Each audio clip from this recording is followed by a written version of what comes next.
Welcome to the WACA ground, commonly known as the Waca, for the third test, which of course England mustn't lose or the Ashes are gone.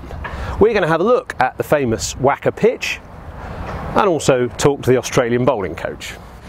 38 degrees in Perth, so the groundsman's giving the pitch a little drink. Keeping it nice and moist? Oh mate, it's just like a little light spray just to keep a little bit at the top. See how hard it is. Still a fantastic covering of grass on it, beautifully even. It will go through. It'll be phenomenal to bat on once the new ball's lost its hardness. Well,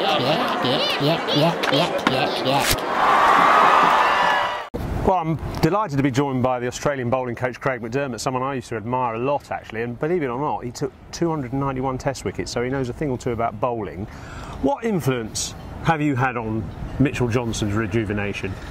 Not a great deal, I suppose. I mean, Mitchell's been out of the game for sort of 9 or 12 months with an injury. He came back through the shorter form of the game, and he really spent some good time getting his action right and getting his mind together about being happy within himself, and that's where he's at the moment. He knows where his game's at, and he's just right on top. He's just a sensational athlete and a great bloke. What's the key to bowling in Perth? Because funnily enough, the last time Johnson bowled here, bowled England out obviously, actually he bowled them out with swing rather than bounce. So is that the key, pitching it up? We've got to bowl a lot fuller here than we did in Adelaide, and also even in Brisbane. So pitching the ball up is a real thing for me, from my point of view, with all our bowlers, and we've done that with Sids and Rhino over the last couple of years as well, and it's us as a group understanding that, and also for our spinner to bowl fuller as well, because there's more bounce here for him. So and then on the back of that, you're allowed to bowl 2 and over, aren't you? So we can use that.